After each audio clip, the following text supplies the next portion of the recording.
Vamos lá, meus irmãos, vamos lá, começando aqui nossa aula, 6º dia de aula, Teologia Sistemática 3, Cristologia, Soteriologia. Mais uma vez, graça e paz. Graça e paz. Graça e paz a todos. Amém. Graça e paz a todos. Como é costume, vocês sabem, nossas aulas são gravadas para os irmãos depois ruminarem sobre os temas, aprenderem mais e também para que a gente possa estar utilizando esse material para que possa ser útil em outras turmas em EAD, ou quem sabe para divulgar esse ensino também para outras pessoas que queiram aprender mais, tá bom? Eu confesso que a aula da semana passada eu fiquei muito, mas muito feliz com o assunto.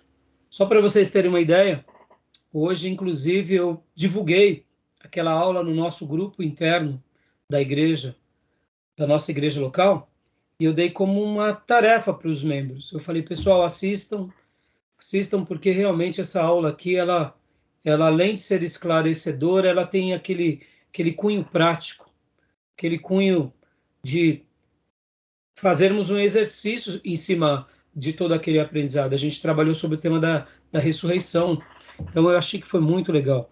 Então, que Deus possa fazer o que Ele bem desejar aqui com a nossa classe. Tá bom, meus irmãos?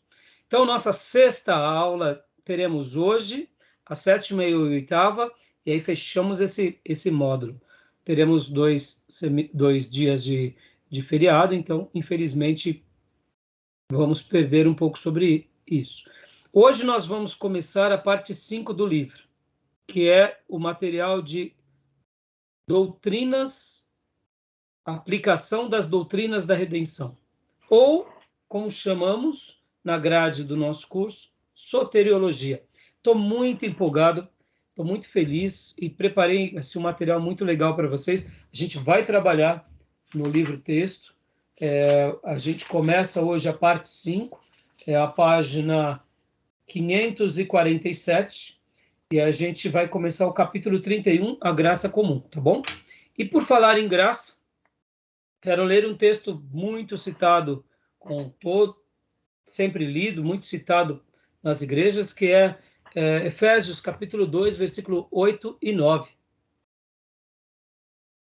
Efésios 2, 8 e 9.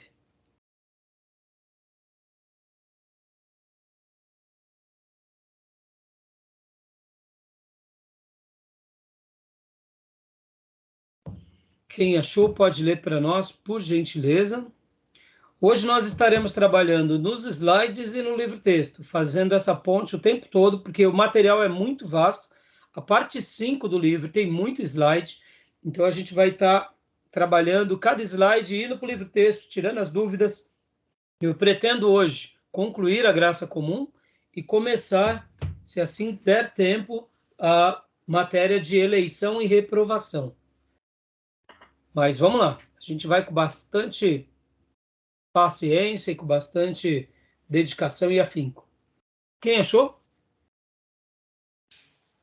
Por favor, pastor, pode ler para nós? 8 ao 9, pois não. Pois vocês são salvos pela graça, por meio da fé. Isso não vem de vocês, é dom de Deus. Não por obras, para que ninguém se glorie. Aleluia. Nós somos salvos pela graça, por meio da fé. Alguns comentaristas vão dizer que tanto a graça quanto a fé salvadora são os temas propostos por Paulo aqui. Que ambas essas duas coisas, a fé salvadora, como a graça, que elas são co-irmãs, isso não vem de vós. Outros vão falar que é a graça e que nós precisamos ter fé, que a fé depende de nós. No entanto, eu, particularmente, prefiro chamar aqui de fé salvadora também. Porque, se tratando do tema fé, é um pouco mais abrangente. Se tratando do tema graça, é um pouco mais específico. Quando falamos sobre a graça de Deus, nós entendemos que a graça é um favor imerecido de Deus para todos nós. Ponto passivo. E o nome, graça, já demonstra um pouco o que de fato ela é e o que ela representa. Quando falamos sobre fé na Bíblia, principalmente no Novo Testamento, nós vamos ter vários assuntos sobre fé. Inclusive, no meu livro O Triunfo de Judas, eu escrevo um capítulo mencionando sobre os vários tipos de fé. Falo sobre essa fé, que é a fé salvadora, que eu enxergo que é um presente também de Deus para nós, porque é um presente, foi Deus quem nos deu. Falo de fé como corpo de doutrinas, ou seja, Judas, quando ele vai escrever aquela igreja, ele diz para que nós batalhemos pela fé, essa fé que uma vez foi entregue aos santos. Que fé ele está se referindo? A fé como dom salvador ou a fé como corpo de doutrina? Nós entendemos que Judas está falando fé como corpo de doutrina. Nós temos também a fé como dom espiritual, o dom da fé. Aquelas pessoas que tiveram uma fé imensa. Poderíamos colocar Daniel teve essa fé, os 3 amigos de Daniel que foram jogados na fornalha. Poderíamos falar que Jó teve essa fé, uma fé como dom, ou seja, poucas pessoas têm uma fé tão exuberante ao ponto de passar qualquer coisa e vencer. Essa pessoa, atribuímos que ela tem o dom da fé. E fé como convicção também. Então, fé, no caso, na Bíblia, a gente vai ter uma lista bem grande do que representa a fé. Mas aqui eu faço a leitura que tanto a graça quanto a fé são dom de Deus. E nós vamos estar trabalhando agora sobre esse tema, que é a aplicação das doutrinas da redenção. E hoje nós vamos começar com a graça comum. E vai ser um capítulo muito bom, muito enriquecedor. Eu, particularmente, não conheço a nova edição do Grudem, pretendo comprar em breve, inclusive, até porque o meu livro é a edição anterior, mas eu acredito que não deve ter tido tanta alteração, mas eu farei questão de comprar em breve, até mesmo para poder estar dando nas novas turmas essa versão nova. Mas eu achei que o autor ele trabalha bastante sobre o tema de graça comum, mas ele não trabalhou tanto sobre a graça especial. Ele trabalha, mas porque esse é um assunto já que dominamos, mas eu senti um pouco de falta disso, mas assim, o capítulo está muito bom, muito bom. Eu só faria alguns acréscimos sobre esse assunto. Tá bom, meus irmãos? E tudo isso não vem de nós e não é pelas obras, para que a gente não se glorie, para que a gente glorifique aquele que nos separou. Tá bom? Maravilha? Fé salvadora, né?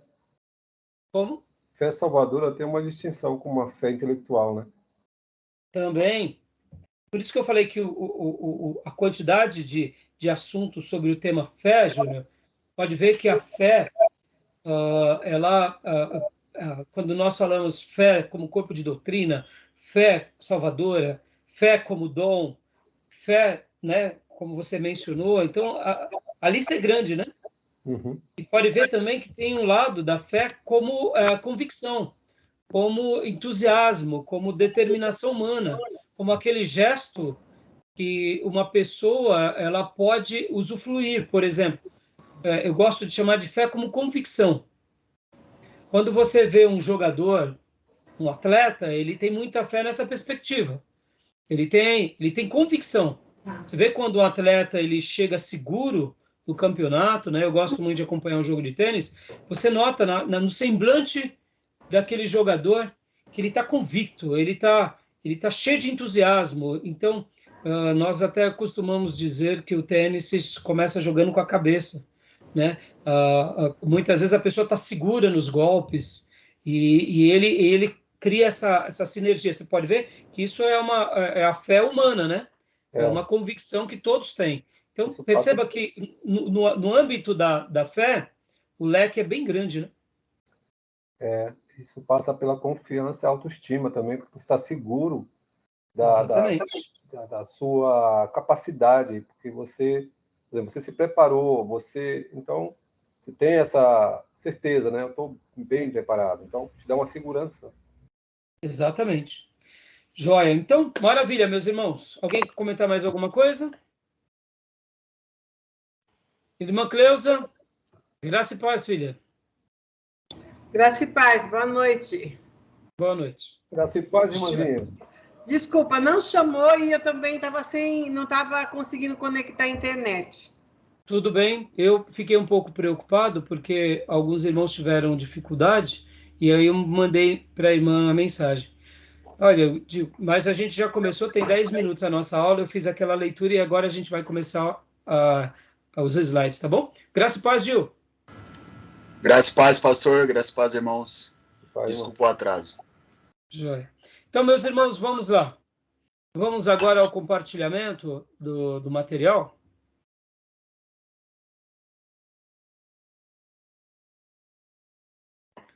Essa é a minha versão do livro-texto.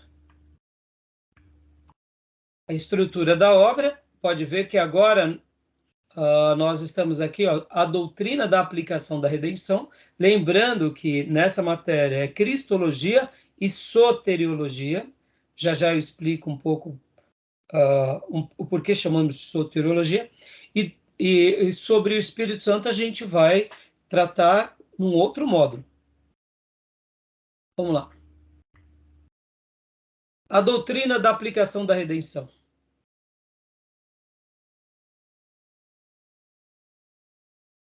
Hoje nós estaremos falando sobre a graça comum. A graça comum. São muitas doutrinas da aplicação da redenção, como vocês bem sabem. A parte 5 do livro começa com a graça comum. Depois teremos eleição e reprovação. Depois teremos o chamado do evangelho e o chamado eficaz. Capítulo 34, a regeneração. 35, conversão, que trabalha dentro do tema fé também e arrependimento. Depois, justificação. Capítulo 37, adoção. 38, santificação. Capítulo 39, batismo e plenitude do Espírito Santo. Quem quiser ler, pode ler esse capítulo, mas nós não iremos trabalhar nele, porque eu trabalho nesse capítulo junto com pneumatologia. E capítulo 40, a perseverança dos santos.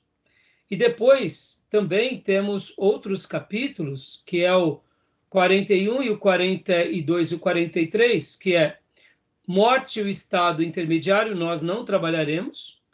O capítulo 42 é glorificação, esse sim vocês podem ler, fica aí como uma indicação. E o 43, a união com Cristo, que aí nesse caso também vou estar trabalhando mais em escatologia.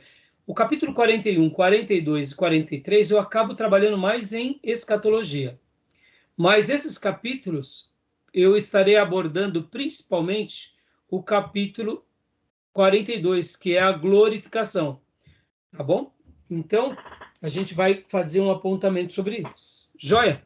Então, hoje, começando aqui a graça comum, leia para nós, Gil, por gentileza, graça comum. A definição do nosso querido irmão Wayne Grudem. Ok. Graça comum. Graça comum é a graça de Deus pela qual ele dá às pessoas inumeráveis bênçãos que não fazem parte da salvação.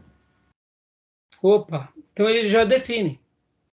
A graça comum é, de fato, esse presente de Deus que ele dá às pessoas.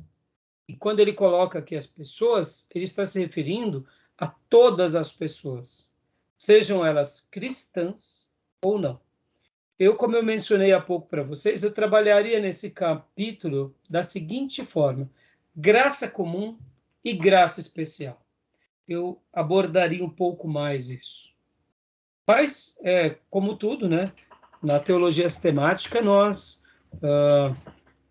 não temos tempo de abordar tudo. O autor achou por bem de trabalhar na graça comum. Eu quero acreditar que é porque, sobre a graça especial, essa derramada sobre o povo de Deus, o povo de Deus conhece bem sobre esse tema. Já sobre o tema da graça comum, pode até ser conhecido o tema, mas na prática nós vemos que o povo de Deus não entende direito. Faz uma salada violenta. Então eu quero acreditar que o Grudem, para facilitar essa compreensão, quis fazer essa abordagem aqui, tá bom? Então, continua para nós, Gil, por favor. Maravilha. As duas graças em Cristo. Graça comum não conduz à salvação. Ela é dada igualmente a crentes e incrédulos. Graça salvífica. A graça de Deus que conduz as pessoas à salvação. Joia. Eu falei graça especial me referindo à graça salvífica. Usei o termo especial porque assim como nós temos uma revelação natural e a revelação especial, eu quis usar o mesmo termo. Mas o Gruden chama de graça salvífica, que seria a mesma coisa. Então, a graça comum não dá àquela alma a salvação, mas abençoa aquela vida. Já a graça salvífica concede a salvação de Deus àqueles que realmente buscam. Então, a graça comum seria o acesso aos bens da vida a todos? Exatamente. E a gente vai trabalhar em cima disso. Isso aí, Júnior. E aqui, só exemplificando rapidamente para a gente retomar já no livro-texto, pode ler para nós, então, Júnior, por favor. Exemplos de graça comum. Esses são os exemplos. O domínio físico. Os incrédulos continuam a viver neste mundo unicamente por causa da graça comum de Deus. Aí tem uns textos, né? Os textos, não precisa ler. O domínio intelectual. A graça comum de Deus no domínio intelectual é vista no fato de que todas as pessoas têm um conhecimento de Deus. Ou seja, e aqui eu não quero desprezar a leitura do texto, mas como já está sendo gravado os textos no slide, eu acho desnecessário ficar repetindo. Não é verdade? E ao mesmo tempo também já tem no livro. Então, assim como o domínio físico, os incrédulos ou não crentes, eles têm uma vida e um domínio físico, assim como um domínio intelectual. A gente não pode negar, admitindo que só o crente tem o domínio físico e o domínio intelectual, pelo contrário.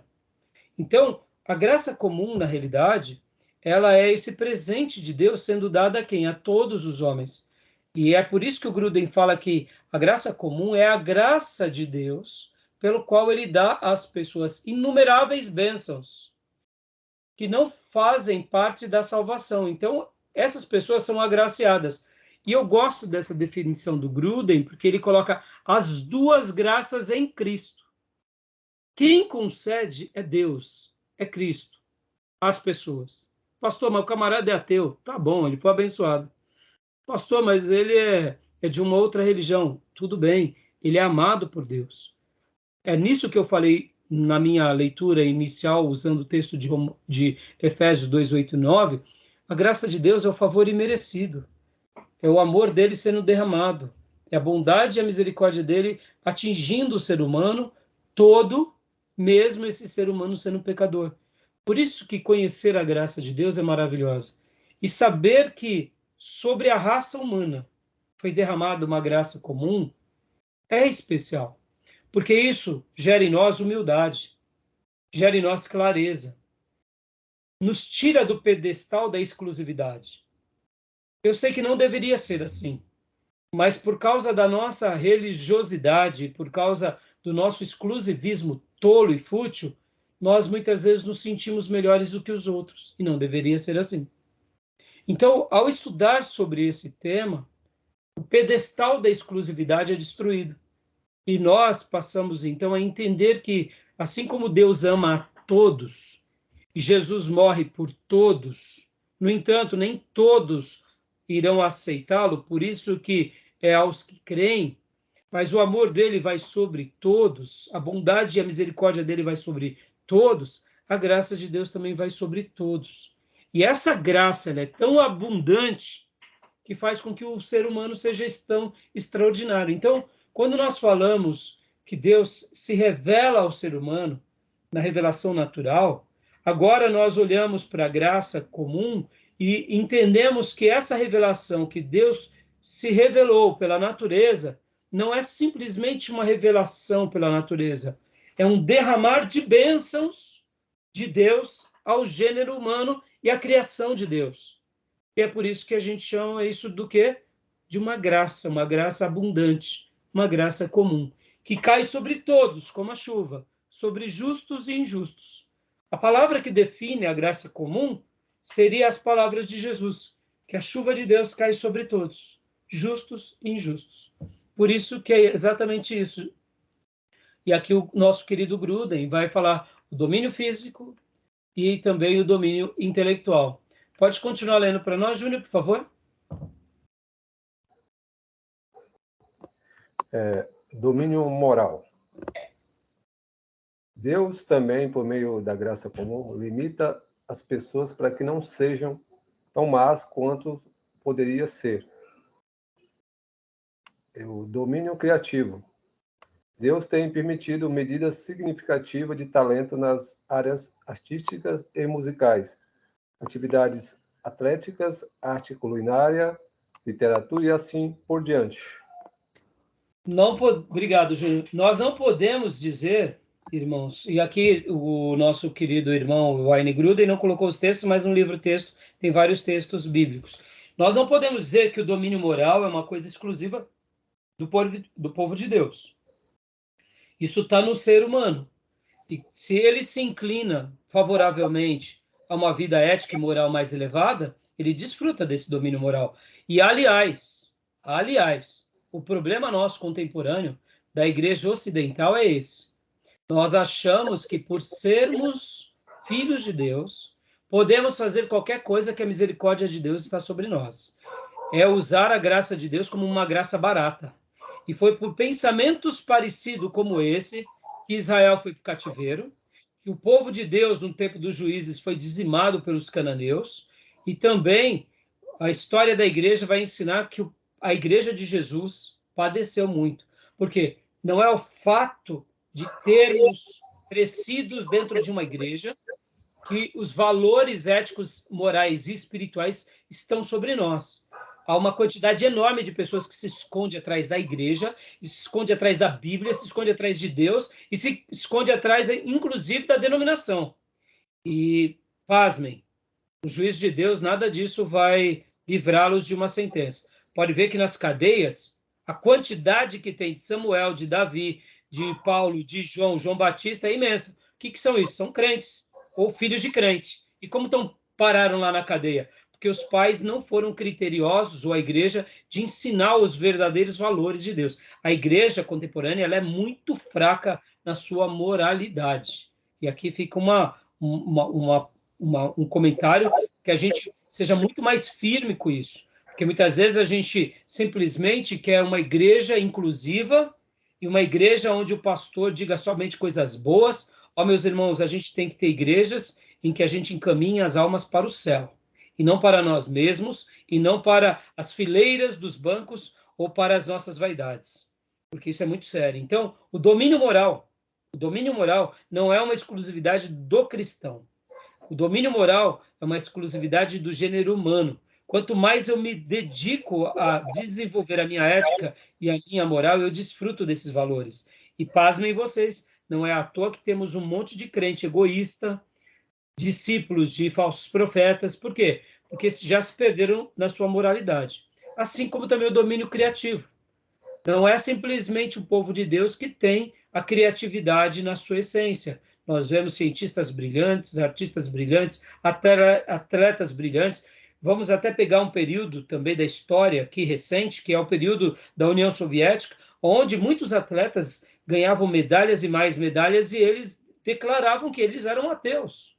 Ou seja, vocês vão se lembrar, principalmente quem tem 50, 60 anos, que a Rússia, a União Soviética naqueles dias, né, eles eram a grande disputa nas Olimpíadas dos americanos. Geralmente as Olimpíadas acabavam, Estados Unidos estava em primeiro lugar, e em segundo lugar a União Soviética. Era uma disputa violenta. Guerra Fria. O período da Guerra Fria. Então a gente não pode achar que o domínio criativo é uma coisa exclusiva nossa. Então, a gente vê que tudo isso faz parte da graça comum, até mesmo naquele que se diz que é um ateu. Eu sei que nós temos o discurso de que países comunistas não deram certo, é verdade. Mas a gente não pode, de fato, achar que temos um domínio moral e um domínio criativo mais elevado por sermos cristãos. Só um comentário aqui. Essa questão LGBT, que é tão mal ventilada nos nossos dias, de uma forma tão, eu diria, tão vil, é feita uma apologia tão grande à questão LGBT, e aí vai, que você não vê, por exemplo, na Rússia isso. Na Rússia, a questão da homossexualidade, eles são contra. Por quê? Porque tanto na Rússia quanto na China, também chamada China comunista, eles têm o quê? O patriarcado. E eles sabem que o patriarcado é uma coisa que eles defendem a ferro e fogo. Na história da Rússia, certa ocasião, eles liberaram a questão das práticas de sexo. Teve um período da história da União Soviética que foi liberado. Existe até um termo. E aí a Rússia começou a viver decadências imensas e houve uma proibição com relação a isso. Por quê? Porque eles viram que quando você mexe, né, nesse núcleo principal, que é a família, você desestrutura tudo. Aqui os nossos comunistas socialistas são, eu diria, defensores desequilibrados de coisas que lá na Rússia não acontecem. Por que eles não seguem o exemplo da Rússia nesse aspecto lá na União Soviética? Nessa hora não serve, né? Então, depois procurem saber um pouco mais sobre isso, né? Vocês vão ver, inclusive, declarações do Putin antes da guerra, mostrando que para eles a questão da família é muito importante. Irmãos, nunca existiu um império, um reino forte com famílias fracas. Vocês vão ver, inclusive, só um minutinho, Júnior, que inclusive na questão, por exemplo, do próprio o Império Grego e o Império Romano, as práticas homossexuais eram frequentes entre eles, mas nem por isso diante de Deus deixava de ser um pecado, combatido nas Escrituras, no Velho Testamento e no Novo Testamento, inclusive por Paulo, em Romanos capítulo 1, em outros textos também, e os próprios romanos que viviam nessas práticas, eles tinham valores muito conservadores quando se dizia a respeito à sua família, tinha o pater família. Então, percebam, indiferente das práticas e dos pecados, porque, e eu não estou aqui justificando os pecados dele, não, porque pecado é pecado, mas nós vemos que eles tinham uma estrutura familiar muito, eu diria, muito conservadora. Eu sei que eles praticavam, sim, exageros. O pater família acabava, muitas vezes, sendo quase um tirano. Isso é fato. No entanto, uma coisa eu digo, aquele império só foi bem sucedido também porque eles tiveram valores com relação a certas bases na sua maneira que eles enxergavam a família. Eles enxergavam os papéis. Então, né? Pode falar, Júnior, você ia comentar alguma coisa? A base hoje, né, com a influência do iluminismo, né, o humanismo, a sociedade, ela tende, realmente, algumas sociedades que não conservam esses valores, esses conceitos, né, da família, do certo e errado, esse princípio, ele tende a deteriorar. E cada dia mais está se deteriorando. Isso foi assunto do nosso simpósio lá, de sábado dos 506 anos da reforma. O que é que podemos aprender, como utilizar a reforma, e esse assunto foi abordado. Muito bom, muito jóia, Júnior, obrigado. Isso aí. Então, continuando aqui, meus irmãos, vamos lá. Continuar para nós, Júnior, ainda sobre exemplos de graça comum. O domínio social, a graça de Deus, também é evidente na existência de várias organizações e estruturas na sociedade humana. Ou seja, pode ver que existem sociedades mais bem estruturadas e outras que são entregues às suas vidas pregressas, mas não podemos dizer que não exista. Assim como também, Júnior, pode ler, por favor? Domínio religioso. Até mesmo no domínio da religião humana, a graça comum de Deus produz algumas bênçãos para pessoas incrédulas. Bênçãos. Né? E aqui, como?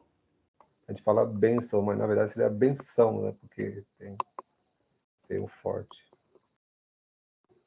Então, na realidade, o domínio religioso também é uma questão que Deus, vamos dizer assim, irmãos, a gente pode não concordar com as religiões, irmãos, mas existem religiões que, no aspecto sociológico, eles acabam ajudando na confecção daquela cultura, daquele povo.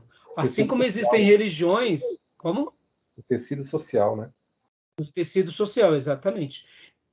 Émile Durkheim, que foi um grande sociólogo, ele falava que a religião, ela era o cimento, ela era a amálgama da sociedade. Sim. Podem ver que algumas civilizações, elas foram bem estruturadas no seu aspecto religioso, e por causa da sua perspectiva religiosa, eles evoluíram como nação. Indiferente, irmãos, do que nós admitimos como verdade de Deus, do destino eterno, aí é outra questão, tá bom? Mas nós não podemos negar. O Gil e o Johnny, que fez conosco Geografia Bíblica 1 e 2, lembram quando nós estudamos sobre o Egito? O Egito era uma civilização onde os valores da família eram muito conservados, assim como educação, assim como ciência, e a religião deles favorecia também para que eles fossem zelosos com isso. Quando a família de Jacó vai para o Egito, sob a tutela de José, José abençoa o Egito e abençoa todas as nações ao redor e preserva o mundo como um vaso de Deus, levando a graça de Deus ao Egito e a todas as demais nações. Então, um hebreu salva o Egito, salva o seu próprio povo e salva as outras nações. Mas também, de contrapartida, a família de Jacó e os 10 irmãos de Jacó, me desculpem, juntamente com Benjamim, eles eram todos atrapalhados. Lá no Egito, os valores e as educações e a cultura dos egípcios fez com que Israel aprendesse muito com os egípcios. Sim. Eles não aprenderam com a religião dos egípcios, porque eles tinham a religião, de fato, do Deus vivo. Ou seja, a graça salvífica já tinha sido revelada a Abraão. Mas, infelizmente, Jacó foi um perdido, que também gerou vários filhos perdidos, e não se sabe o porquê. Raquel e Lia também não fizeram, talvez, um bom trabalho. Dos filhos só salvou José. E José tinha uma educação que lembrava e remetia a Abraão e Isaac. Pode ver que Jacó só se converte mesmo depois que está voltando para casa no Vale do Jaboque, em Peniel. Mas até então, Jacó era um espertalhão, um barganhador, e possivelmente tudo isso gerou uma influência negativa na sua própria linhagem. Podem ver que eles vão para o Egito, eles ainda são muito tribais, vivem por mais de 20 anos escondendo do pai que o filho deles tinha morrido e eles não revelam, não confessam o pecado. Irmãos, olha o desvio moral dos irmãos de José. E aqui a gente fala de Levi, de Simeão, como se não bastasse, deitou-se com a concubina do pai, Simeão. A gente vê também aqui Jacó, também, que era um perdido, José, Judá, que também praticou atrocidades lá com aquele caso daquela moça, e que eles acabam, por causa de Diná, tanto Levi quanto Judá. Ou seja, irmãos, os 10 filhos de Jacó eram perturbados, porque eles vendem José, José fica no Egito como escravo durante 7 anos, ele é vendido aos 17 anos, ele passa a ser agora o novo auxiliar de Faraó aos 30 anos, tem os 7 anos de prosperidade, ou seja, ele está com 37 anos. Então, percebam, irmãos, quantos anos não se passaram, desde o dia em que ele foi vendido, aos 17 anos, até os seus 37 anos. Passaram 20 anos, irmãos. Um ato imoral. Você esconder do seu pai que você vendeu seu irmão por 20 anos, você não ter coragem de se arrepender desse pecado e ficar 10 cramunhão lá, um fortalecendo o outro, era tudo desviado, irmãos. Então, quando eles vão para o Egito... Acho que isso vai além do imoral, acho que é crime, né? Vai além do imoral. Os 10 filhos de Jacó os 10 filhos perdidos. Cometeram crime. E eu não vou falar de Benjamim, porque possivelmente Benjamim não participou disso, então eu não sei se ele tomou conhecimento, se ele foi complacente com os irmãos, mas uma coisa eu sei, os 10 viveram no erro durante 20 anos e se afirmaram no erro durante 20 anos, até aquele episódio que tudo foi revelado. Eu falei 20 anos, mas pode ter sido um pouco mais. Porque depois que o mundo começa a ter fome, lembra, eram 7 anos de fartura. Porque, ó, lembrando, José é vendido aos 17. Ele sobe ao trono aos 30. Passam 7 anos de prosperidade. Depois vem 7 anos de escassez. Nos 7 anos de escassez, que os irmãos dele vão para o Egito comprar comida. Ou seja, mais de 20 anos. Então, meus irmãos, como é difícil viver com crente que se gaba ser do Deus de Israel, mas vive uma vida dessa. Então, quando eles vão para o Egito, as famílias desses 10 homens, que ali viram 10 tribos, lá no Egito eles são educados. No quê? Clareza de papel e educação.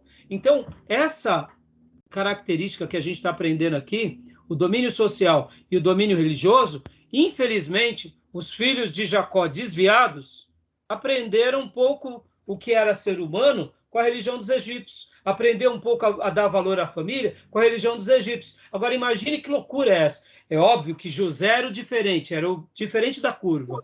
Mas o Egito, num primeiro momento, foi bom no que se diz respeito à educação do povo de Deus. Só fiz um comentário aqui, só para mostrar como que a graça comum ela é importante. Tá bom, meus irmãos? Ficou claro essa questão? Ficou? Sim. E aqui, irmãos, eu poderia dar inúmeros exemplos, tá?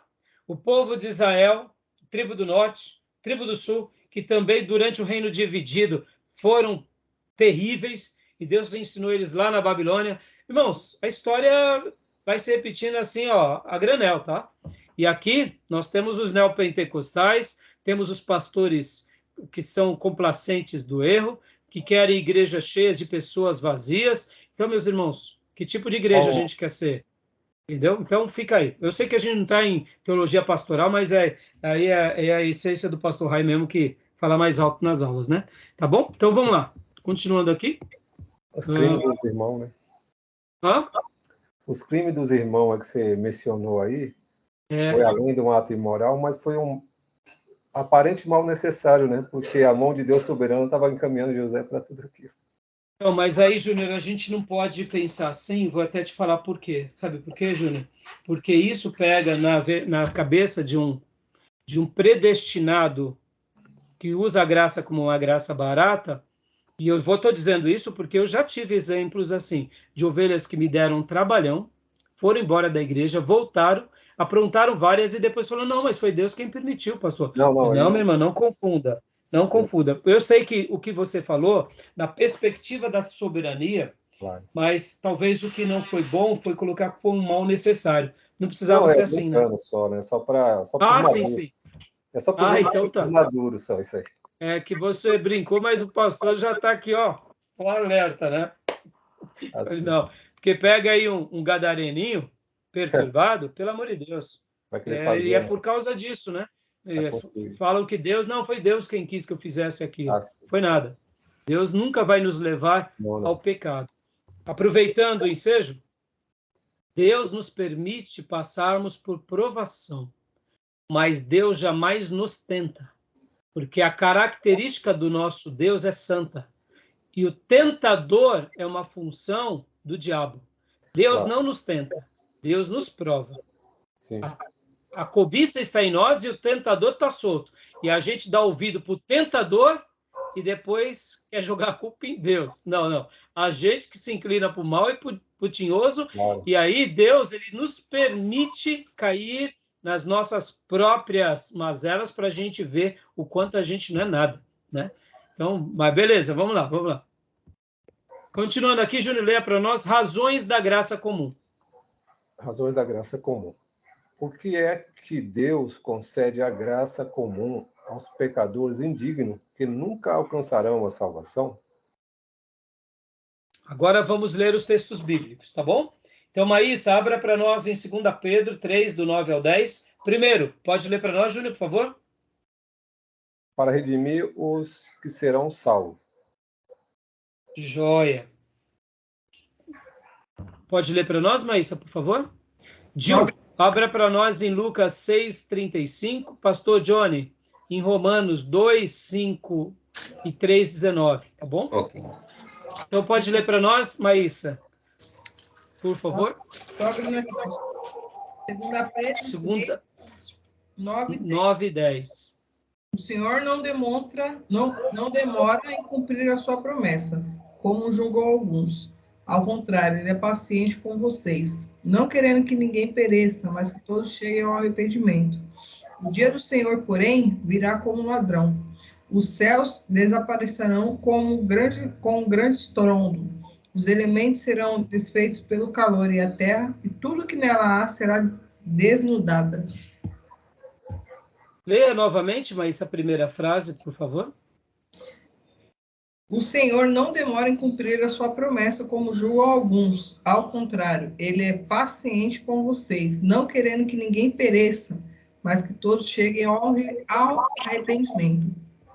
Ótimo, até aí. Então, Deus, na realidade, derrama a sua graça comum sobre todos para redimir os que serão salvos, ou seja, ele está anunciando a sua misericórdia e a sua bondade sobre todos, e os salvos olharão para ele e o glorificarão e o agradecerão. No entanto, mesmo que hajam pessoas ingratas, esse fato não deixa de ser cumprido sobre a vida de todos, porque ao derramar a sua graça comum sobre todos, Deus somente está demonstrando algo importantíssimo a cada um, que é: meus filhos, minha criação, eu te amo. E eu te amo ao ponto de ter entregado o meu melhor presente, que é Jesus, e eu quero dar uma vida boa para vocês aqui, para que vocês aprendam que por meio de Jesus vocês terão uma vida eterna ao meu lado. Olhem para mim e vejam o meu amor em Cristo e o meu amor na vida de vocês. Por isso que Deus derrama a graça comum sobre todos, sobre pecadores e não pecadores, porque todos nós, em tese, só deixamos de ser pecadores porque passamos pela porta que é Jesus. Em tese, todos nós somos pecadores. É que alguns nasceram dentro da igreja e, naturalmente, os valores de Deus foram assimilados desde cedo por eles. Mas mesmo quem nasceu numa igreja precisa se converter, porque o gato dá cria na garagem e nem por isso nasce carrinho, nasce gatinho. Vocês já notaram nisso, né? Seria tão bom se a gatinha desse cria na garagem ou a cadela e nascesse um monte de carrinho. Mas não nasce carrinho, nasce gatinho e nasce cachorrinho. Ou seja, a natureza do pecador vai nascer um pecadorzinho, não tem jeito. E a gente é pecador, então a gente precisa passar pela porta, mesmo quem nasce dentro da igreja é um pecador, né? 2, leia para nós, Júlio. Fala, Gil. Antes do pastor falar isso, eu estava pensando justamente nisso, né?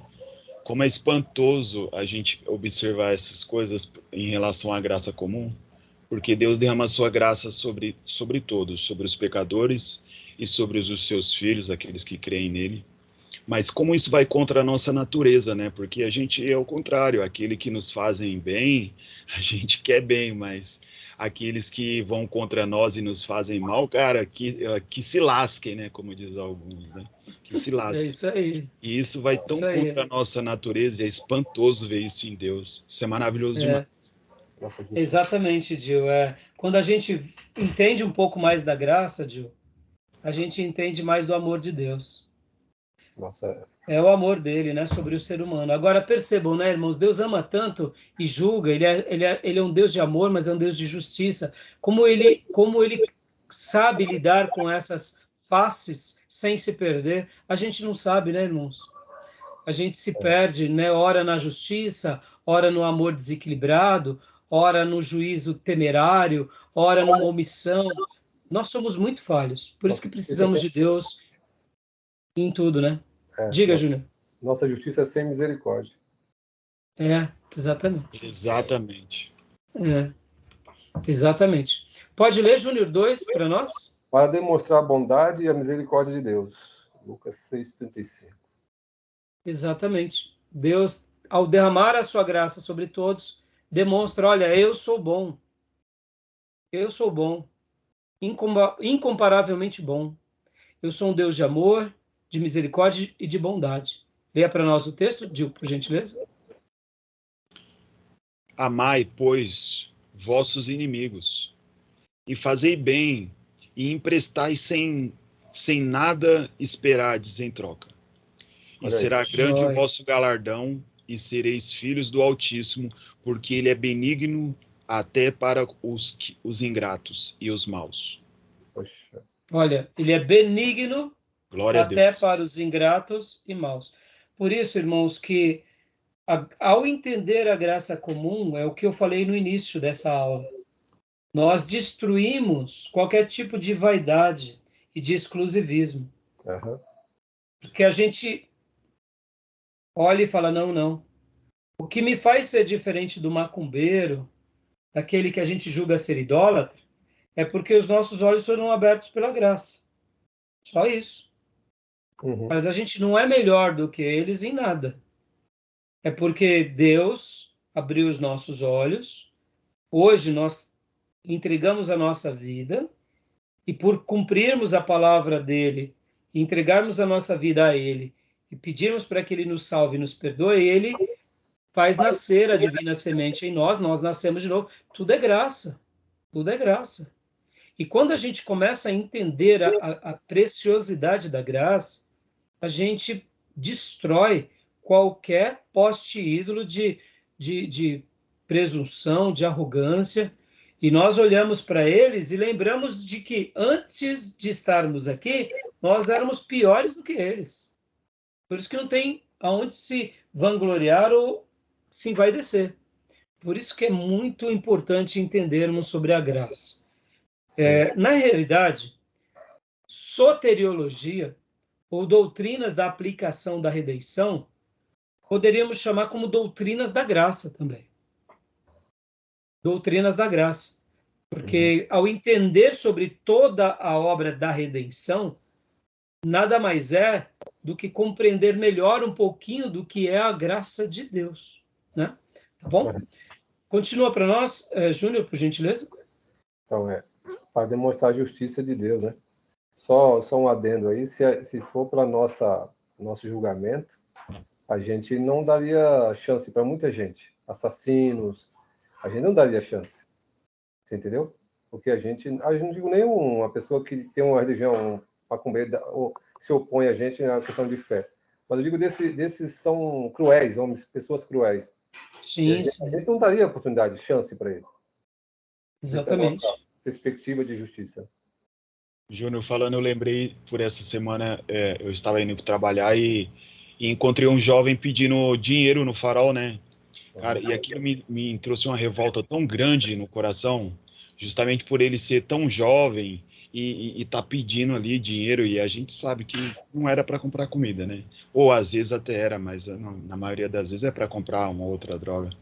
Cara, eu fiquei tão revoltado dentro de mim, mesmo com a consciência que ele tá amarrado pelo pecado, por nós do mundo e tal, mas a gente tem uma justiça própria, assim, que é tão má, às vezes.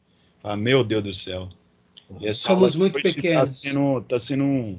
Tô sendo esbofeteado aqui pela graça. Pela aula, né?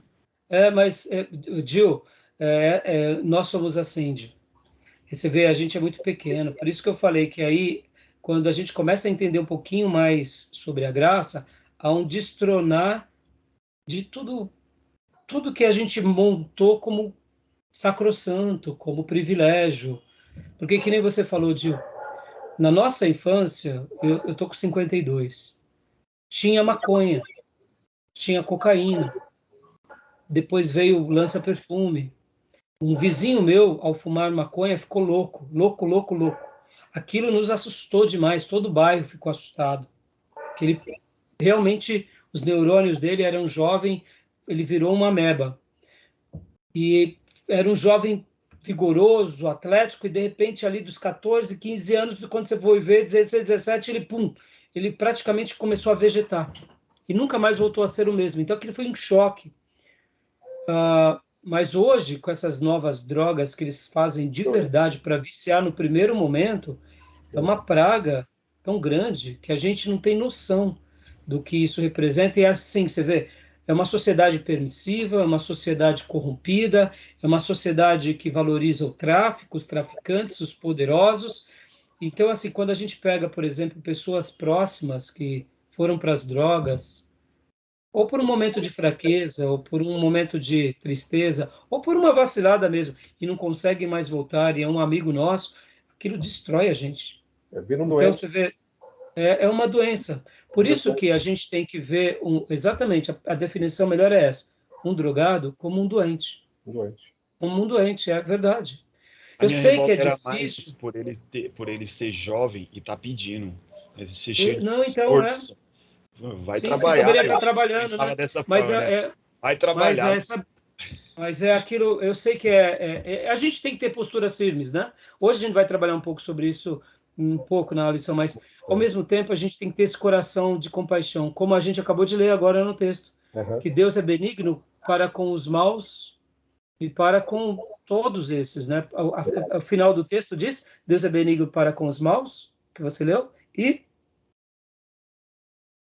com os ingratos. ingratos. Então, Gil, quando a gente vê muitas vezes um garoto como esse, a família já pôs ele para fora de casa, ele está na rua. Verdade. A cabeça dele vira em função do que eu preciso usar amanhã. É uma coisa perdida, por isso que a gente tem que orar muito, para Deus realmente reverter esse quadro. Né? Bom, se a própria família desacredita, ele vai acreditar em quem, né? É difícil, né? Então. E assim, muitas vezes a gente não vai nem culpar a família, né, Maísa? Porque a família está sofrendo. Sim, recentemente. É toda uma cadeia, né? Todo mundo é uma cadeia. Isso, não tem. Recentemente, uma anciã da nossa igreja, há alguns anos já, ela vem orando por um neto dela que foi preso por causa de tráfico. Lá na cadeia, ele, ao invés de tomar jeito, ele piorou, saiu, começou a se envolver com droga, parecia que estava melhorando, piorou, foi, até que parou nessa tal de K9 aí. E assim, olha que coisa terrível, irmãos. Cadê a universidade? Até esse K9 aí, ele não roubava a família. Depois que ele começou a usar o K9, começou a roubar a família. Só que, ao mesmo tempo, ele era um bom menino com a família. Fazia tudo escondido, ele não era agressivo, violento. E aí, resumindo, deram uma baita surra nele, ele acabou ficando muito ruim, acabou morrendo. Foi horroroso. Aí tinha um cheio de vida pela frente, então são dignos da nossa compaixão, né? Bom, fala, Júnior. Eles não são mais, eles não movem segundo a vontade deles, é segundo Exatamente. a força da droga que controla eles. Então, E essas drogas criadas em laboratórios, elas têm essa perspectiva. Te dominar a um ponto que você se torna um escravo absoluto de tudo. Sim. Logo, sabemos que não é só uma questão química, mas também uma questão espiritual. É o diabo que quer, mais do que rápido, escravizá-los. Então, vamos lá. Então, o último ponto aqui, Júnior, lê para nós, por favor. Para demonstrar a justiça de Deus, Romanos 2, 5, 3, 19. Gil, Pastor Johnny, leia para nós, por favor. Vamos lá. Romanos 2:5. Contudo, por causa da sua teimosia e do seu coração obstinado, você está acumulando ira contra você mesmo, para o dia da ira de Deus, quando se revelará o seu justo julgamento. Agora 3:19. Sabemos que tudo o que a lei diz, o diz àqueles que estão debaixo dela, para que toda a boca se cale e o mundo todo esteja sobre o juízo de Deus. Ou seja, de uma forma também, Deus acaba se revelando como justo, porque ele é tão bondoso, e aí os maus e os ingratos não dão a ele glória, ou não o celebram, que eles se tornam culpados e sabem disso. Né? E o último ponto, Júnior, por favor. Para demonstrar a glória de Deus. Joia. Então, essas são algumas razões que o nosso querido irmão Gruden coloca porque Deus derrama graça comum a todos os pecadores, mesmo aqueles que não são salvos. Né? Bom, eu vou dar uma pausa aqui nessas consequências da doutrina da graça comum, porque agora, o que a gente vai fazer? A gente vai ir para o livro-texto. A gente vai para o livro-texto, porque... deixa eu ver aqui. Não, vamos ler aqui rapidinho. Consequências da doutrina da graça comum. Leia para nós, Júnior, por favor. Consequência da graça comum. Primeiro, a graça comum não significa que aqueles que a recebem serão salvos. Opa, Olha, isso é importantíssimo. Só um minuto, Júnior. Como está em Romanos 5, 10, Colossenses 1, 21, Tiago 4, 4, Mateus 12, 30 e Filipenses 3, 18 ao 19. Não significa que porque Deus foi misericordioso, bondoso, generoso, vão estar salvos. Amém, meus irmãos? Sim, claro. Amém. 2. Devemos ser cautelosos para não rejeitar as coisas boas que os incrédulos fazem como se fosse totalmente más. Aqui é um calcanhar de Aquiles, aonde a nossa autojustiça, aonde os nossos guetos fazem com que tudo que é de bom que um ímpio faz é demônio. Fez algo bom? Fez, mas é do demônio. Fez, mas é do diabo. Fez, mas a gente tem essa maneira tola de fazer isso. A gente tem que discernir. Mesmo que seja, irmãos, a pior religião para nós. Vamos pegar aqui um exemplo do grupo terrorista Hamas. A gente sabe que é um grupo terrorista cruel, assassino, que tem que realmente serem punidos pelos que fazem. E, inclusive, o serão, por Deus em primeiro lugar. Por outro lado, a gente não pode dizer que eles não ajudavam alguns palestinos, mesmo tomando proveito, porque eles estão numa causa tão cega, tão insana, que eles acham que fazer o que fazem estão fazendo bem, mesmo não libertando, não permitindo que as pessoas saiam da faixa de Gaza. Mas, ao mesmo tempo, antes dessa questão desses atentados, do dia 8 agora, de outubro, eles ajudavam, tinham ONGs, Então, quer dizer, a gente tem que separar uma coisa das outras. Mas ali é uma coisa diabólica, sim, porque eles é um grupo terrorista que querem exterminar um outro povo. Mas eu estou dizendo sobre o próprio povo deles. A maneira em que eles, muitas vezes, já ajudaram. Porque eu sei que eu fiz um exemplo bem radical, porque isso está em voga agora, né? Mas, assim, a gente nota como eles são cegos, porque agora eles pegam o próprio povo deles e fazem escudo midiático para tentar trazer uma comoção social no mundo à causa deles. Ou seja, são lunáticos, né? Um dos exemplos são os traficantes que ajudam a comunidade. Sim, exatamente. Obrigado, filha. Para nós, isso daqui tem uma relação bem mais próxima, né, Maísa? A gente não pode dizer que é um ato desumano, que é um ato... Da onde ele levantou a grana...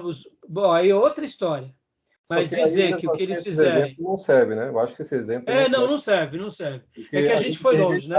Tem que rejeitar, porque o Grupo Hamas, antes disso, do seu surgimento, ele aplicou um golpe lá para as eleições lá no início, sim. Derrubou um outro grupo. Então ele já tinha uma premissa desde o início. O diabo ele vem com essa boa intenção, ajuda, faz coisas boas, mas o propósito final dele é destruição. Sim, é que eu quis pegar uma coisa assim bem esdrúxula para contrapor aquilo que no início eu disse, porque nós, de uma forma geral, como crentes, nós achamos que todas as coisas boas que o incrédulo faz é uma coisa má porque eles são incrédulos. Sim. E está errado. A gente tem que separar o joio do trigo. Eu sei que eu fui longe, a Maísa também deu uma contribuição boa no sentido assim de demonstrar. Eu sei que não se aplica, né? Porque uma coisa não justifica a outra, mas a gente não pode dizer que essas pessoas que fazem isso para suas comunidades, principalmente a questão do traficante, a questão do narcotráfico, a questão de um narco-estado, porque muitas vezes, irmãos, eu não estou justificando o fato, mas a gente sabe que, infelizmente, por exemplo, lá no México, por exemplo, alguns traficantes, na comunidade deles, eles são tratados como heróis, porque eles geraram emprego, E aí eu sei que é uma coisa terrível, é aí onde entram os princípios corrompidos de uma sociedade corrompida, mas a gente não pode negar uma coisa que aconteceu. Eu sei que a gente foi longe, né? A gente poderia ter ido aqui para o centro de Macumba, né, Maísa? Para o Mesa Branca, para as ONGs, né, para o templo budista, e aí a gente foi lá no... Né? Por exemplo, e o último aqui... eu destaco é o Teleton. Teleton, que é pessoas que ajudam. Boa. Vou dar uma outra contribuição, eu sei que vai gerar polêmica também. A maçonaria. o que a maçonaria faz. A gente Verdade. não pode negar, Verdade. né? Não Verdade. pode negar. São coisas. Eu sei que tem as suas práticas, nós não compactuamos, eu particularmente não compactuo, nós não compactuamos, mas a maçonaria a gente não pode negar que eles fazem um trabalho na sociedade, muitas vezes muito bem visto. E nós, protestantes, fomos muito abençoados no século passado e na virada do século pela maçonaria. Uma outra hora eu comento um pouco sobre isso com vocês. E o 3 e último... Pode falar, irmão?